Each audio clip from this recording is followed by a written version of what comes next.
Hello student, welcome back to my channel कब से गीता। तो आज का जो टॉपिक है हम यहाँ पर महिला कलाकार हैं। तो यहाँ पर देखते हैं महिला कलाकार के नलिनी मलानी हैं और नीलिमा शेख हैं। ये दोनों ही कलाकार आपके लिए बहुत ही ज़्यादा इंपॉर्टेंट है और ये आपके समकालीन कलाकार हैं। तो यहाँ पे पहले हम देखते हैं नलिनी मलानी को, उसके बाद देखते हैं नीलिमा शेख। तो सभी स्टूडेंट देखो, इतनी छोटी सी क्लास होती है तो सभी कोशिश करा करें कि शार्प 7 PM पर आप लोग तुरंत ज्वाइन हो जाया करें, कि ताकि आप 15 मिनट आप टाइम दिया करें, डेली दिया करें, कि ताकि आपको साथ साथ में थ्योरी की भी पढ़ाई हो जाएगी। ठीक है, तो चलिए फिर स्टार्ट करते हैं। यहाँ पे आप लोग का नलिनी मलानी, तो पहले हम देख लेते हैं। जो नलिनी मलानी है, इनका जो जन्म हुआ है 19 फ़रवरी को 1946 में हुआ है। ठीक है, अभी इनकी डेथ नहीं हुई है। तो ये है यहाँ पर कराची, ब्रिटिश भारत। लेकिन इनकी जो मतलब राष्ट्रीयता है वो कौन सी है? भारतीय है। ठीक है, तो ये चीज़ आपको 2 पॉइंट आपको याद करनी है, यहाँ से इसको याद रखिएगा। बाकी हम बात करते हैं इनकी कला शिक्षा। तो इनकी जो कला शिक्षा हुई है जे स्कूल ऑफ आर्ट मुंबई से इन्होंने प्राप्त करी है। ठीक है, और यहाँ पर कब? 1969 में करी है।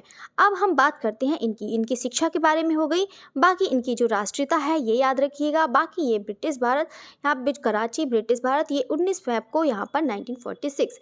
ठीक है, तो ये चीज़ आप लोग याद रखिएगा। बाकी इनकी जो शिक्षा है वो इम्पोर्टेंट, सबसे ज़्यादा ये इम्पोर्टेंट है। बाकी और ये वाला इम्पोर्टेंट है। बाकी इनको जो जाना जाता है, नलिनी मलानी को जो जाना जाता है वो किसके लिए जाना जाता है? प्रमुख रूप से वीडियो इंस्टॉलेशन के लिए जाना जाता है। प्रमुख की अगर हम बात करते हैं तो किसके लिए जाना जाता है?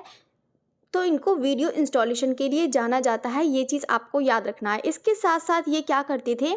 ये इसके साथ साथ यहाँ पर मिश्रित मीडिया पेंटिंग में इन्होंने काम किया है, और इवन इन्होंने रंगमंच कला और चित्रकार और फिल्मों में भी इन्होंने काम किया है। तो नलिनी मलानी को आप यहाँ पे प्रमुख रूप से आपको जो 2 पॉइंट हैं जो बिल्कुल अच्छे से याद कर लेना।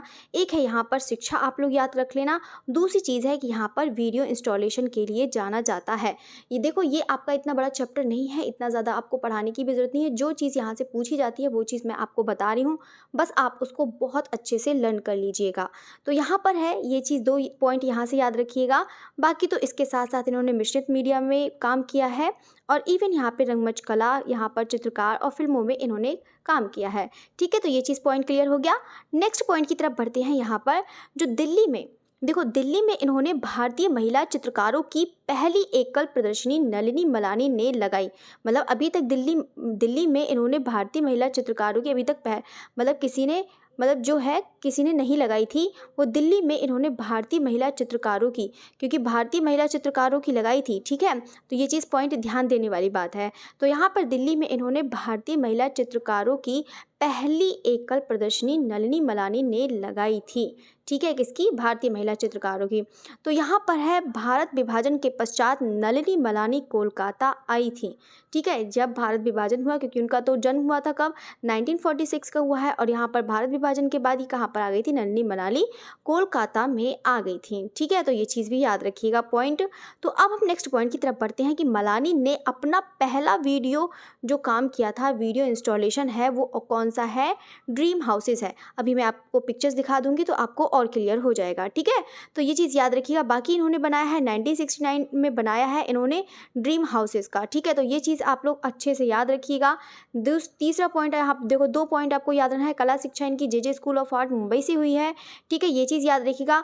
बाकी वीडियो इंस्टॉलेशन के लिए जाना जाता है, ये चीज़ आप लोग याद रखिएगा। बाकी चीज़ है यहाँ पर कि इन्होंने पहला वीडियो, और सबसे पहले वो भी याद रखें कि इन्होंने भारतीय महिला जो है आपका कौन सा है, उन्होंने भारतीय महिला चित्रकारों की पहली एकल प्रदर्शनी लगाई थी, तो उसका भी याद रखना है। और कहाँ पर लगाई थी? दिल्ली में लगाई थी, ये भी याद रख लेना। ठीक है, और एक वीडियो इंस्टॉलेशन के लिए जाना जाता है, ये याद रखिएगा। और तीसरी चीज़ है यहाँ पर कि ड्रीम हाउसेज इन्होंने 1969 में बनाया था।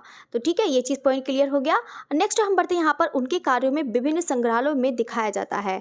ठीक है, तो यहाँ पर उनके कार्य को, मतलब जो है देखो, अब कोई वीडियो इंस्टॉलेशन होता है, अब कोई ऐसा तो है नहीं कि कहीं संग्रहित करा जाए, उसे रख दिया जाए, ऐसा नहीं है, वो सिर्फ दिखाया जाता है। ठीक है, तो अभी आप लोग दिखाएंगे तो आप लोग को अच्छे से पता लग जाएगा। तो उनके कार्यों को यहाँ पर विभिन्न संग्रहालयों में दिखाया गया है, जिनमें से यहाँ पे स्टेडलिस है संग्रहालय है, जो आपका एक्सटर्डन आपका लंदन में। ठीक है, तो ये चीज़ याद रखिएगा।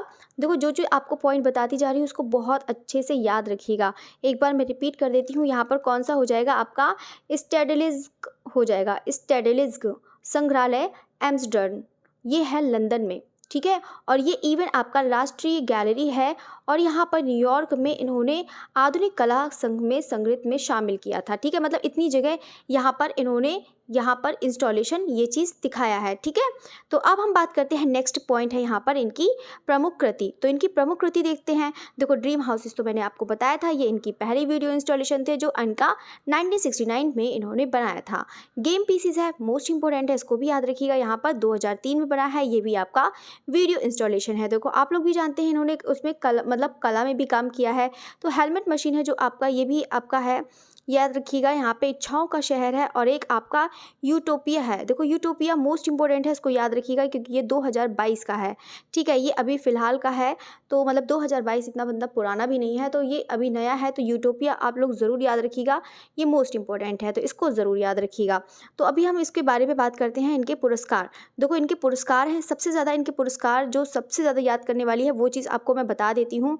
यहाँ से आप लोग मतलब याद करेंगे इनको फुकुओका कला, यानी कि ये एक जापान का पुरस्कार है। ठीक है, इनको जापान का यहाँ पर पुरस्कार और इनको मतलब संस्कृति पुरस्कार जो 2013 में इनको मिला है, यानी कि ये पहली एशियाई कलाकार थी।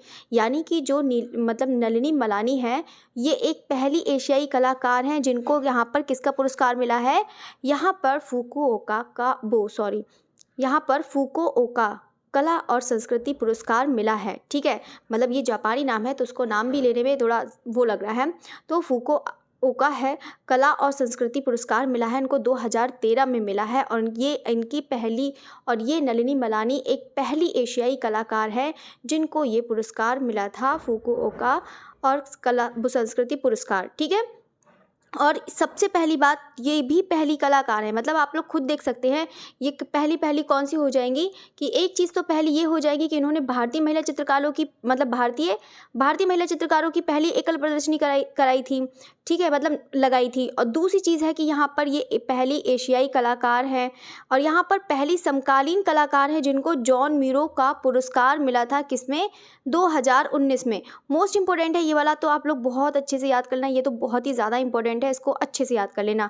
एक यहाँ पर है जापान का, यहाँ पर फुकुओका कला का पुरस्कार मिला है, उसको भी याद रखिएगा। बाकी इनका है कला और दर्शन में इनको क्योटो पुरस्कार मिला है, वो भी कब, 2023 में ही मिला है। मोस्ट इंपॉर्टेंट है, इसको भी अभी याद कर लेना। ठीक है, तो यहाँ पर है क्वेश्चन, यहाँ पर हाल ही जापान वर्ष में 2023 को यहाँ पर इनको पुरस्कार मिला था, यही वाला है, मतलब जापान के वर्ष का है यहाँ पर 2023, यही वाला।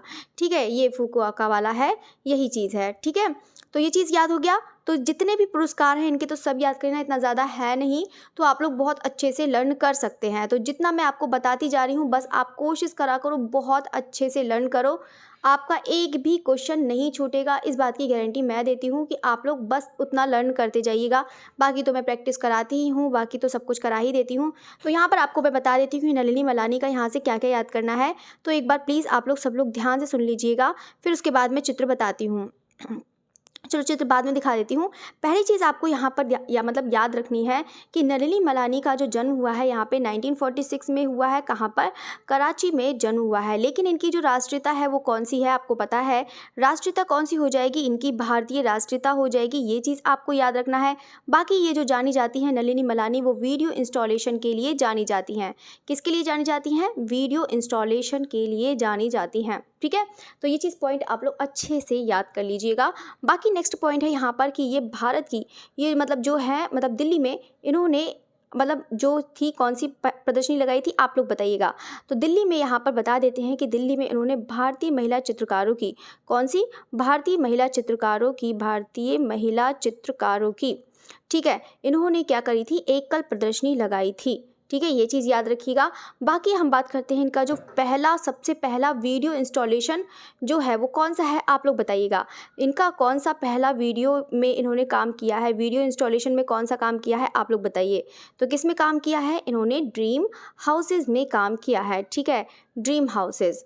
ठीक है, तो ये चीज़ याद रखिएगा। बाकी इनकी जो है यहाँ पे इंस्टॉलेशन कार्य न्यूयॉर्क में भी दिखाया है, लंदन में दिखाया है, यहाँ पर इसको दिखाया है। ठीक है, बाकी इनकी अगर हम पुरस्कार की बात करते हैं तो पुरस्कार यहाँ पे सबसे पहले देखो जॉन मीरो वाला आप लोग ज़रूर याद रखना, नलिनी मलानी का, कि इनको जॉन मीरो का पुरस्कार मिला था। किसका पुरस्कार मिला था, जॉन मीरो का पुरस्कार मिला था और 2019 में मिला था। और ये पहली ही समकालीन कलाकार थी, ठीक है, याद रखिएगा ये पहली समकालीन कलाकार थी कौन, नलिनी मलानी। ठीक है, तो ये चीज़ याद रखिएगा। बाकी इनका है जापान का कौन सा फुकुओका है, तो उसको भी याद रखिएगा। बाकी इनको भी जो 2013 में मिला था उसको याद रखिएगा। बाकी तो आप लोग को मैंने बता दिया है कि इनको एक क्योटो पुरस्कार भी मिला था, वो आपको 2023 में मिला था। ठीक है, तो ये चीज़ याद रखा। देखो जो चीज़ मैंने आपको बता दिया है सब लोग याद रखना। बाकी हम नलिनी मलानी की इनकी देख लेते हैं, इनका वीडियो इंस्टॉलेशन देख लेते हैं कौन सा है। देखो यहाँ पर वीडियो इंस्टॉलेशन इन्होंने दिखाया था, तो ये चीज़ आप है यहाँ पे Nalini Malani can you hear me. तो कैन यू हियर मी यहाँ पर इनका जो है यहाँ पर 2000, देखो इस पर इन्होंने पेंटिंग भी बनाई है यहाँ पर, और यहाँ पर वीडियो इंस्टॉलेशन बनाया है। तो ये एक इंस्टॉलेशन है जो कहाँ पर बना है आप लोग देख सकते हैं, ये ताजमहल होटल मुंबई 2020 में बना है। अगर मैं पूरा दिखाना चाहती हूँ तो आप लोग पूरा अच्छे से यहाँ पर देख लीजिएगा। ठीक है, अब आपको दिखेगा अच्छे से। तो यहाँ पर आप लोग पूरा देख सकते हैं, ये है यहाँ पर, ये आपका ताजमहल होटल मुंबई का ये है। तो ये बनाया है इन्होंने installation can you hear me जो 2020 में। ठीक है, अब नेक्स्ट हम बढ़ते हैं यहाँ पर जो ये वाला है। देखो ये वाला जो है आप लोग यहाँ पर देख सकते हैं। ठीक है, तो इसको भी आपको पूरा अच्छे से दिखा देती हूँ तो अच्छे से समझ में आएगा। देखो ये वाला है, आप लोग को अच्छे से यहाँ पर दिख रहा होगा, ये है ड्रीम हाउस जो सबसे पहले जो इन्होंने सबसे पहले बनाया था, कौन सा वीडियो इंस्टॉलेशन बनाया था, नलिनी मलानी ने, यानी कि 1969 में इन्होंने बनाया था। ठीक है, तो ये चीज़ भी इसको याद रखिएगा अच्छे से। ठीक है, तो ये चीज़ आपको समझ में आ गया। बाकी हम नेक्स्ट देखते हैं यहाँ पर ये वाला जो इम्पोर्टेंट है, वो चीज़ मैंने पिक्चर लगा ली कि ताकि आप लोग को अच्छे से समझ में आ जाए। बाकी आपका तो जो चीज़ इम्पोर्टेंट है वो तो बता ही दिया है। देखो नलिनी मलानी का ये है, इसको भी पूरा दिखा देती हूँ तो आपको अच्छे समझ में आएगा। ये है आपका नलिनी मलानी का tales of good and evil. ठीक है, तो ये आपका 2008 का है। ठीक है, तो जो चीज़ मैंने आपको बहुत अच्छे से बता दी है उसको आप अच्छे से लर्न कर लीजिएगा। बाकी इससे ज़्यादा कुछ भी यहाँ से इम्पोर्टेंट नहीं है, जो इम्पोर्टेंट था वो मैंने आपको सब बता दिया है, क्योंकि मुझे आर्टिस्ट पूरे ही कराने हैं कि ताकि कोई भी आर्टिस्ट नहीं छोड़ना है, आपको सारे कराने हैं कि ताकि किसी भी आर्टिस्ट से किसी भी कोई भी रिलेटेड क्वेश्चन आ जाता है तो आप करके ज़रूर आएँ। ठीक है, चलिए तो ये चीज़ हो गया है। अब हम बात करते हैं इनका जो नया इंस्टॉलेशन है, ये वाला भी देख लेते हैं तो आपको ये भी पूरा दिखा देते हैं। तो यहाँ पर ये है जो पूरा इंस्टॉलेशन आपको दिख रहा होगा पिक्चर्स में, तो ये भी है आपका यहाँ पर कैन यू हियर मी, ये है इंस्टॉलेशन, ये भी आपका इंस्टॉलेशन है जो इन्होंने बड़े पैमाने पर बनाया था ये वाला इन्होंने। ठीक है, तो ये चीज़ इसको भी याद रखिएगा। बाकी तो आपको मैंने पूरा बता ही दिया है। चलिए तो अब हम बात करते हैं यहाँ पर नीलिमा शेख। तो नीलिमा शेख के बारे में देखते हैं कि इनको दो, सबसे पहले हम बात करते हैं नीलिमा शेख की। यहाँ पर 1945 में इनका जो जन्म हुआ है, कहाँ, दिल्ली में हुआ है, लेकिन ये वर्तमान में कहाँ रहती हैं, बड़ौदा में रहती हैं, गुजरात। ठीक है, तो इनकी जो शिक्षा हुई है, जब बड़ौदा में रहती हैं तो इनकी जो शिक्षा भी है तो वो भी कहाँ से होगी, MS विश्वविद्यालय बड़ौदा से होगी। और इन्होंने बड़ौदा से क्या किया है, MFA किया है, और इन्होंने दिल्ली विश्वविद्यालय का इतिहास का अध्ययन भी किया है। ठीक है, मतलब दिल्ली विश्वविद्यालय से इन्होंने क्या किया है, इतिहास का अध्ययन किया है। कहाँ से, दिल्ली विश्वविद्यालय से, यानी कि इनकी जो कला की शिक्षा हो जाएगी वो कहाँ से हो जाएगी, MS विश्वविद्यालय से, और इनकी जो यहाँ पर इतिहास का अध्ययन जो किया था वो कहाँ से हो जाएगा, वो दिल्ली विश्वविद्यालय से हो जाएगा। ठीक है, तो ये पॉइंट क्लियर हो गया। अब हम बात करते हैं यानी कि जो प्रभावित थी, मतलब किस कलाकार से प्रभावित थी, तो यानी कि ये कंवल कृष्ण और देवयानी कृष्ण से प्रभावित थी। इसका मतलब है कि इन्होंने एचिंग में भी काम किया है। ठीक है, मतलब इसमें इन्होंने क्या कहते हैं, प्रिंटिंग में इन्होंने काम किया है। ठीक है, यहाँ पर मैंने मेंशन नहीं किया है, तो इन्होंने प्रिंटिंग में भी काम किया है, ज़्यादा नहीं थोड़ा किया है। और ये कला से प्रभावित थी, तो यहाँ पर राजपूत और दरबारी चित्रों से प्रभावित थी। किससे प्रभावित थी, राजपूत और दरबारी चित्रों से प्रभावित थी। कौन, नीलिमा शेख। ठीक है, तो अब हम बात करते हैं यहाँ पे जीवन साथी इनके कौन है, गुलाम मोहम्मद शेख हैं। ये चीज़ तो मैंने आपको पहले ही गुलाम मोहम्मद शेख पढ़ाया था, ये चीज़ मैं आपको पूरा पढ़ा चुकी हूँ, तो ये भी गुलाम मोहम्मद शेख भी बहुत ज़्यादा इंपॉर्टेंट है, तो उसको भी ज़रूर देखिएगा। ठीक है, तो अब हम बात करते हैं, देखो यहाँ से पॉइंट देखो बता देते हैं कौन सा याद करने वाला है, ये भी बता देते हैं। ये कला से प्रभावित थी, ये याद रखिएगा कि राजपूत और दरबारी चित्रों से प्रभावित थी। बाकी ये प्रभावित कला कौन से कलाकार से थी, कंवल कृष्ण और देवयानी कृष्ण। ठीक है, ये इन्हीं की ही मिसेज हैं, तो ये भी याद रखिएगा यहाँ पर। ठीक है, तो कंवल कृष्ण और देवयानी कृष्ण ये इसी से ही प्रभावित थी। बाकी है MS विश्वविद्यालय बड़ौदा से इन्होंने कला की शिक्षा ली थी, और यहाँ पर दिल्ली विश्वविद्यालय से इतिहास का इन्होंने अध्ययन किया था। बाकी जीवन साथी आपको पहले ही बता दिया है। ठीक है, चलिए तो अब हम बात करते हैं कि जो नीलिमा शेख हैं, कौन, कौन? नीलिमा शेख। तो नीलिमा शेख को इनको जाना जाता है वैसे पेंटिंग यहाँ पर जाना जाता है, इंस्टॉलेशन के लिए भी बड़े स्क्रॉल पेंटिंग भी इन्होंने बनाए हैं और थिएटर सेट डिज़ाइन और बच्चों की किताबों और इन्होंने इन सब का मतलब चित्रण किया है। ठीक है, तो ये चीज़ आप लोग देख सकते हैं। बाकी इन्होंने दृश्य चित्रों पर भी यहाँ पर इन्होंने चित्रण किया है, तो ये भी चीज़ याद रखिएगा। बाकी हम देखते हैं यहाँ पे नीलिमा शेख को मतलब नाथ द्वार के देखो ये वाला बहुत ज़्यादा इंपॉर्टेंट पॉइंट है, मोस्ट इंपॉर्टेंट है, तो इसको ज़रूर याद रखिएगा कि नीलिमा शेख हैं यहाँ पर नाथ द्वार के पिछवाई चित्रों के दस्तावेज के लिए 1980 ईस्वी में इनको फेलोशिप मिली है। ठीक है, तो ये चीज़ आपको याद रखना है कि नीलिमा शेख को यहाँ पर नाथ द्वार के पिछवाई चित्रों के दस्तावेज के लिए यहाँ पर 1980 ईस्वी में इनको फेलोशिप मिली है, ये चीज़ याद रखिएगा। बाकी नीलिमा शेख को यहाँ पर सन 1984 में टेम्परा पद्धति से उन्होंने 12 पेंटिंग की श्रृंखला बनाई थी, जिसका शीर्षक का नाम क्या था? When Champa grow up. ठीक है, यानी कि जब चंपा बड़ी हुई। ठीक है, तो ये चीज़ है। तो इसकी चलो इसकी मतलब पिक्चर दिखा देते हैं। इसमें सबसे ज़्यादा इंपॉर्टेंट है तो यही वाला, सबसे ज़्यादा इंपॉर्टेंट है तो यही वाला है, इससे ज़्यादा तो नहीं है। ठीक है, तो यहाँ पर है देखो नीलिमा शेख का ये वाला ज़रूर याद रखें कि नीलिमा शेख यहाँ पर 1984 में इन्होंने टेम्परा पद्धति से पहले तो आप लोग को माध्यम याद रखना है कि कौन सा माध्यम? टेम्परा माध्यम हो जाएगा। और उन्होंने कितनी यहाँ पर श्रृंखला तैयार करी थी? 12 करी थी, 12 पेंटिंग की श्रृंखला तैयार करी थी। और यहाँ पर कौन सा हो जाएगा? उसका शीर्षक का नाम कौन सा हो जाएगा? When Champa grow up. तो यहाँ पर इन्होंने देखो क्या दिखाया था, यहाँ पे पिक्चर से मैं दिखा देती हूँ।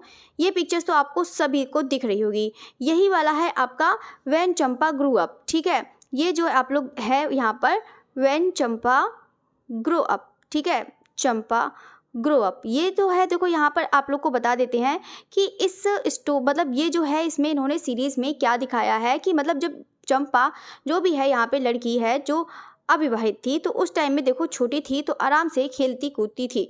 ठीक है, उस टाइम में इन्होंने बहुत सारी पिक्चर्स भी बनाई हैं। उस टाइम में उन्होंने दिखाया है कि मतलब वो बहुत उदास है और बहुत ज़्यादा मतलब अपना आप बहुत ज़्यादा दुखी है। ठीक है, तो वो चीज़ है मतलब एक अविवाहित स्त्री मतलब विवाहित स्त्री है, तो वो मतलब बहुत ज़्यादा अपनी लाइफ से बहुत ज़्यादा परेशान हो चुकी है। तो वही चीज़ उन्होंने इसमें दिखाया है, उसकी पीड़ा को, उसके दर्द को इसमें दिखाया है। ठीक है, तो ये चीज़ आप लोग अच्छे से याद रखिएगा। ठीक है, तो ये चीज़ आप लोग को जो मैंने बताया है तो आप लोग उसको अच्छे से याद रखिएगा। बाकी इसमें से कोई सा भी याद नहीं है, वो याद नहीं करना है। तो यहाँ पर देखो यही वाला सबसे ज़्यादा इंपॉर्टेंट है, यहाँ पर व्हेन चंपा ग्रो अप वाला ये सबसे ज़्यादा इंपॉर्टेंट है, इसको आप लोग ज़रूर याद रख लेना। बाकी इनकी इतनी पेंटिंग इतनी ज़्यादा इंपॉर्टेंट नहीं है, जो चीज़ इंपॉर्टेंट थी वो चीज़ मैंने आपको पूरा कंप्लीट करा दिया है।